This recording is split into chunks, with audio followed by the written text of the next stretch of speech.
আসসালামু আলাইকুম বন্ধুরা, চলে এসেছি প্রতিদিনের মতো নতুন এক রেসিপি নিয়ে। আপনারা দেখছেন গ্রামের মেয়েরানো ইউটিউব চ্যানেল। আমার এই ছোট্ট চ্যানেলে তোমাদেরকে অনেক অনেক স্বাগত জানিয়ে আজকে রেসিপি শুরু করছি। বন্ধুরা আজকে এমন একটা অসাধারণ স্বাদের রেসিপি তোমাদের সঙ্গে শেয়ার করব। আজকে পুঁই শাকের রেসিপি শেয়ার করব। আর সেই পুঁই শাকটা এমন করে রান্না করব, মা চাচি ঠাকুমারা আগের যুগে যেভাবে রান্না করতো সেইভাবে রান্না করব বন্ধুরা। আর এত অসাধারণ স্বাদ হয় এই পুঁই শাকের রেসিপিটা, তোমরা হয়তো কোনোদিন খাওনি রান্না করে। এই রেসিপিটা আশা করছি তোমাদের খুব ভালো লাগবে। শুরু থেকে শেষ পর্যন্ত আমাদের সঙ্গে থাকো আর স্টেপ বাই স্টেপ দেখতে থাকো। চলো তাহলে আজকে রেসিপি শুরু করে দিই, দেরি না করে বন্ধুরা। এই যে বন্ধুরা তোমরা দেখতে পাচ্ছ, এইখানে কিছুটা আমি পুঁই শাক নিয়েছি। আর পুঁই শাকের থেকে এই যে আমি পাতাটা বেশিরভাগ নিয়েছি। আর দেখো কিছুটা সামান্য আগার এই যে ডগা, কচি ডগাটা নিয়েছি। আর এই শাকটা এমন করে রান্না করব বন্ধুরা, তোমরা ভাবছো ঘরে তরকারি নেই কি রান্না করব, মাছ মাংসর স্বাদও কিন্তু এই পুঁই শাকে হার মানিয়ে যাবে বন্ধুরা। আমি যেভাবে রান্না করব সেইভাবে তোমরা একবার হলেও অন্তত রান্না করে খেয়ে দেখবে। পুঁই শাকটা আমি প্রথমে কেটে বেছে ধুয়ে নিয়ে তোমাদের সঙ্গে দেখা করব। শাকটা কেটে বেছে ধুয়ে নিয়ে চলে এসেছি রান্নার কাছে। সরাসরি একদম চুলায় একটা কড়া দিয়েছি আর কড়াটা খুব সুন্দরভাবে গরম করে নিয়েছি। এইখানে দিয়ে দেব রান্নার রেগুলার সরিষার তেল পরিমাণ মতো। তেলটা খুব সুন্দরভাবে গরম করে নিয়েছি। এইবার এইখানে দিয়ে দেব, প্রথমে আমাদের লাগবে পুঁই শাকে ডিম। এই যে দুটো ডিম আমি খুব সুন্দরভাবে মামলেট করে নিয়েছি। এইবার গরম তেলে দিয়ে দিব দিয়েছি। এবার আমি খুন্তিতে ডিমটাকে এইভাবে একটু উল্টিয়ে দিব।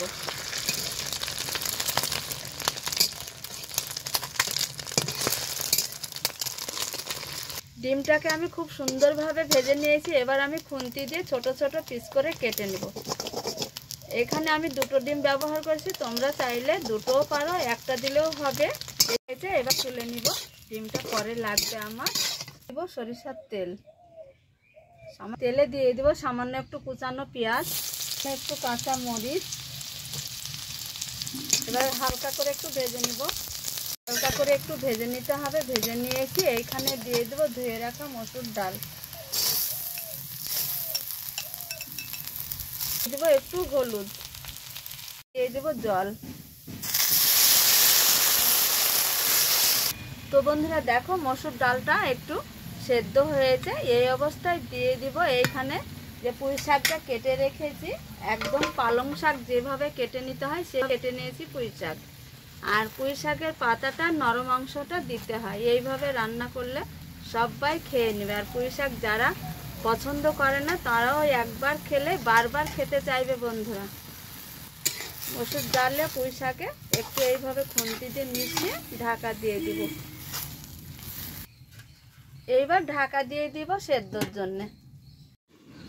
তো বন্ধুরা পুঁই শাক ডাল সেদ্ধ হয়েছে কিনা দেখে নিব একবার ঢাকনা তুলে।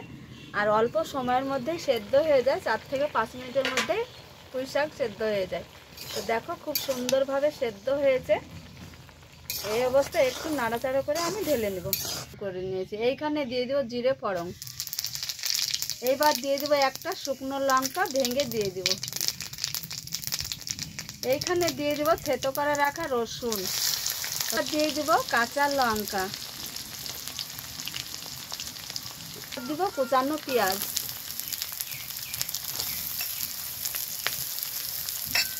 খুব সুন্দর করে ভেজে নিব। সবকিছু মশলাগুলো একসঙ্গে খুব ভালো করে ভেজে নিয়েছি।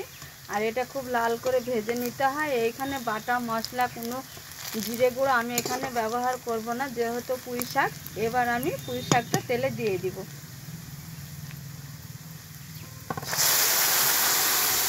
আর দিয়ে দেবো স্বাদ বুঝে লবণ। এবার খুব সুন্দর করে মিশিয়ে নেব।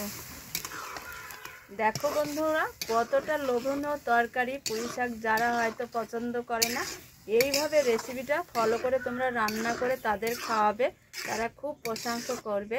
আর আমি ঘরে থাকা অল্প কিছু উপকরণ দিয়ে সহজ সহজ সিম্পলভাবে রেসিপিগুলো তোমাদের সঙ্গে শেয়ার করি। তো বন্ধুরা দেখো রান্নাটা একদম প্রায় শেষের দিকে। এইখানে দিয়ে দিব যে প্রথমে আমি ডিম ভেজে রেখেছিলাম সেই ডিমের টুকরোগুলো।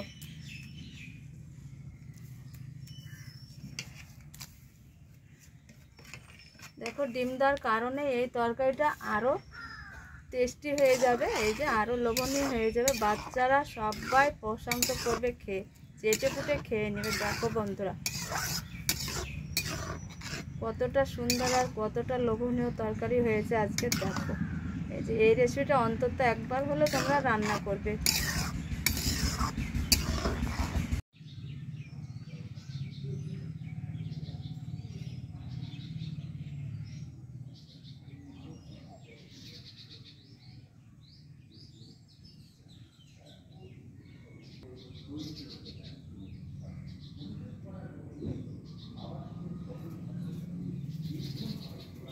কেমন রেসিপি, অবাক করা রেসিপি তোমাদের সঙ্গে শেয়ার করেছি। আর এই রেসিপি তো সবাই বাড়িতে গরম গরম ধোয়া ওঠা ভাতের সঙ্গে চেটে পুটে খেয়ে নেবে বন্ধুরা। আর এত সুস্বাদু হয় এই রেসিপিটা, খেতে দারুণ লাগে। তোমরা আশা করছি না। তো বন্ধুরা একদম লোভনীয় তরকারি তোমাদের সঙ্গে আজকে শেয়ার করলাম। তোমরা অন্তত একবার হলো বাড়িতে রেসিপিটা রান্না করে খেয়ে তবে আমাকে কমেন্টে জানাবে যে কেমন হয়েছে এই রেসিপিটার স্বাদ। বন্ধুরা খুব অতুলনীয় স্বাদ হয়। আর যারা কখনো পুঁই শাক খায় না, পছন্দ করে না, এইভাবে খেলে বারবার খেতে চাইবে বন্ধুরা। তো আশা করছি আজকের রেসিপি তোমাদের খুব ভালো লাগবে, এত ভালো লাগবে, অনেক অনেক ভালো লাগবে বন্ধুরা।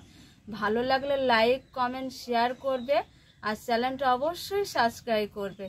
আর বন্ধুদেরকে পুরো ভিডিওটা শেয়ার করে দিবে। আর আমার পাশে তোমরা একটু সাপোর্ট করবে বন্ধুরা, চ্যানেলটা সাবস্ক্রাইব করে পাশে থাকবে যাতে আমি তোমাদের সঙ্গে এগিয়ে যেতে পারি।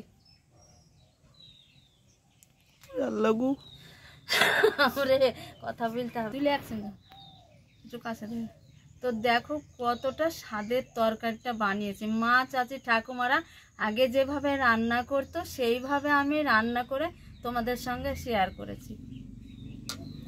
তো ভালো লাগলে তো তোমরা অবশ্যই লাইক করবে, একটা শেয়ার করবে ভিডিওটা, বন্ধুদেরকে অনেক অনেক করে শেয়ার করবে আমি যাতে এগিয়ে যেতে পারি।